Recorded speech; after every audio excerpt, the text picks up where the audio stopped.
Welcome back to Joan Deserves a Musical, where I talk about how Joan of Arc deserves a musical. In the first episode, I talked about how I came up with the idea that Joan of Arc's story needed to be told as an animated musical feature film. In episode 2, I talked about how I reached out to Amanda Vernon as a potential musician to create the musical part of it, but I ended off with the observation that it's not an animated musical unless there's animation. So I needed to find an animation studio who might be interested in creating this thing. And I had no idea how that might work. But at the same time, while all of this is going on, my wife and I were very into the TV show called The Chosen. It's an independent, episodic telling of the life of Jesus and his apostles. And it's created by a studio called Angel Studios. So I was like, well, they do independent stuff kind of with a religious angle. What if I look into them? And it turns out Angel Studios is a very interesting crowdsourcing organization where anyone who wants to can pitch the idea for a TV show or movie. And if Angel Studios decides to run with it, then they will raise the funds for that movie to be produced. They don't actually produce the movies themselves with the camera and the script and stuff, but they provide the funds. And that felt like a pretty good place to start. So I looked at the process, and in order to get Angel Studios to fund a project, you need to send them what's called a torch. It's basically a 5-minute proof of concept saying, this is what we're looking to do. So if I'm going to do that, I need to find an animation studio to make me a 5-minute proof of concept for an animated musical about the life of Joan of Arc. Now, this didn't seem totally outside the realm of possibility for Angel Studios to want to fund this, because about this same time, they announced that they were raising money for a full-length animated feature about the life of King David from the Bible. And so it felt like maybe this would be a good path to go down, but it still didn't give me an animation studio to work with.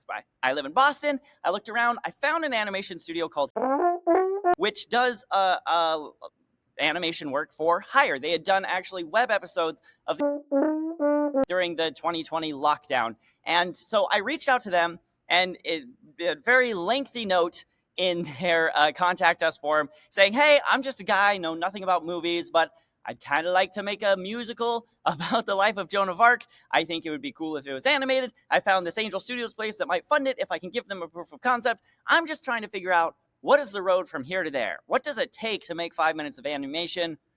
Can someone just explain how this industry works to me? Again, just a plea for help sent into the ether. Not really sure if anyone would respond, but they did respond. And one of their animators agreed to meet with me. He was actually remote, working from Atlanta. And we had a lovely Zoom call where we talked about all these things. And I pressed him on price. And he never really gave me a price because he could tell I was not a serious buyer who had money here to share. And I can't blame him for that. Also, these projects that they take on are complex. And I'm sure the cost is impacted by all sorts of different things, like how many voice actors you need and how long it is and what sort of animation style you're going for. And I didn't have answers to any of these questions. But I got the sense from talking to him that 5 minutes of animation would probably cost me $50,000 to $75,000, which is just not something I have to put against this project. But as we were talking about it, he pointed out reasons that he thought the project was good, that I was thinking about it in the right way. He wished me well. He gave me some warnings to consider and some. But in the course of this conversation, he asked me what I thought I wanted it to look like. And I said, I'm a big proponent of classical 2D animation. I have nothing against 3D animation. I think a lot of beautiful things are coming out of Hollywood right now. I think especially in a post-Spider-Verse kind of world, we're getting very interesting visuals in the 3D world that kind of have a 2D feel. But I would love to just see some straight up 2D animation. I think there's room in the entertainment industry for both. I think they could be independent art forms, 3D animation over here, 2D animation over there, and we really haven't seen anything since The Princess and the Frog. I think that's a tragedy. If I am making an animated film, I want it to look like the ones I grew up with in the Disney Renaissance. And I told him this probably in fewer words than that, and he got this faraway look in his eye, and he said, if you like 2D animation, the best 2D animation studio in the world is a place in called. When Disney wanted to do, they hired. When Warner Brothers wanted to do they hired. Basically, when big respected movie companies want high quality 2D, they go to. He said they're probably very expensive. If you can't afford us, you definitely can't afford them. But if you want 2D animation, like, you should probably talk to those guys because they know it better than anyone. They're doing it better than anyone, and they've built a reputation on it. And I was like, well, I don't have any money. I don't have a plan, but it seems like people are pretty willing to have Zoom calls with me, so why not reach out to this place? So I submit contact us form, and I put a very similar message in it saying, hey, I'm just a guy. I'm trying to figure out how this works. Want a 5-minute proof of concept in hopes that I can raise money to make the full film later. Here, you guys are really good at this. Would love to just talk about what this could be. And it took a while. Big team, kind of got passed around a little bit. But I ended up with this guy, Howard, who was the executive producer recently. And I looked at them and they looked just like, which made me really excited. And he and I had a back and forth over email. And I sent him, I had written a script, a little scene where Joan first meets Charles, who is supposed to be crowned king. And when she's saying to him, I want to get you crowned, I had written this so I could share it with animation studios to say, hey, this is the 5-minute scene I want you to animate. How much would that cost, right? And the guy had taught me that actually even that was not enough to decide the cost, because everything that appears in an animated sequence has to be invented, right? If someone picks up a cup and takes a drink, someone has to draw and render that cup, right? And depending on what clothing people are wearing, like a flowing robe on the king is very different from just like a t-shirt and jeans. And so it wasn't enough to get a quote, but still I sent it to and said, this is what I wrote. This is kind of the vision for the thing. And I finally get a Zoom call with Howard because, like I said, when it comes to telling people that Joan of Arc deserves a musical, it turns out they're really very willing to have Zoom calls with me, which flatters me every time, and it's just such a source of delight.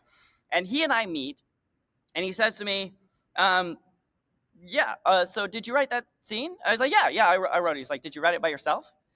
And I said, yeah, I wrote it all by myself. I didn't even get input from anyone. It's the first draft. I'm sorry if it's not very good. He's like, no, actually, I thought it was really good. You get it. You know how to set up a gag and deliver on it. And that's pretty impressive for someone who doesn't work in the industry. Like, I think it was good. And that, what a feather in my cap, right? I feel so proud that someone thinks I know how to deliver on a gag, right? Like, they are catching the vision. I am delivering on the vision. This feels really good. But then he went on to say, like, I was a little confused by your email. I don't know who this Angel Studios place is. But if you want 5 minutes of animation from us, that's going to cost you at least $250,000. And I was like, whoa. That's a big number, right? Trying to keep a poker face on. And he said straight out, like, and I'm going to guess you're not the sort of person who has $250,000 and doesn't have anything better to do with it. And I was like, you got me there. I don't have $250,000 regardless. But even if I did, this is probably not where I would spend it. But then he said, there's something that is not on our website, something we don't talk about, we don't advertise broadly for obvious reasons, is we are a fully equipped production studio, and we do occasionally, when we have real interest, acquire the rights to manuscripts. Just curious if that's a conversation you'd be willing to have. I said to him, I was like, wait, pause. So instead of me paying you $250,000 to make 5 minutes of video in the hopes I can pitch it to someone else, you pay me some amount of money for you to make the full-length movie? And he said, yeah, is that something you'd be open to? And I was like, yeah, that is definitely something I would be open to. And so we started having that conversation. He told me, we need a full script. He told me, we have these concerns. Joan of Arc, this is they have connections to France there, and his boss is actually from France. And he said, I talked to my boss about it, and my boss, who was from France, said Joan of Arc is a great story, but it's way too dark. You can't make a kid's movie out of it. And I was like, I actually have a solution to that. I think we drop the curtain before she dies, and it's great. He's like, well, that's fine. The other thing is, if you have a story where the French are the good guys and the English are bad guys, and we think about international marketing, that could cause us problems. I was like, oh, that's a trickier one. I'll have to think about that. And he gave me a few other concerns like this and sent me on my way. And so then, this is now summer of 2023. This whole thing started in like November of 2022. I've only been at it a little more than 6 months, but I spent that summer just writing so hard and so fast, and the script started to come together. And I was really kind of proud of the way it was coming together, and did some revisions and worked on it and got in a good place. And then I'd come back to Howard and say, hey, I did this thing. And he would say, no, I think, you didn't think about this and you didn't think about it. Okay. And so I'd work on it some more and I'd send it to him again. And eventually he said to me, like, hey, you're doing great. But I think it's just not coming together. I think you should spend some time, get lots of input from lots of other people, not just me, and really work to get this in a good spot. And then he said, don't feel bad about this. As I said, it is very rare for us to even discuss acquiring a manuscript. Don't feel bad that you weren't able to pull it together in like 3 months. And I picked myself off the floor, and I emailed him back and I said, well, okay, I got it. I am dedicated to this project. I'm going to get feedback from other people, and I'm going to keep working on it. But just to be clear, when I get it polished and good and ready, I should not come back to you. Your is officially passing on this project. And he responded to me very quickly and said, no, not at all. If you can figure it out, it could be brilliant. Feel free to come back if that happens. And so that's an open door, right?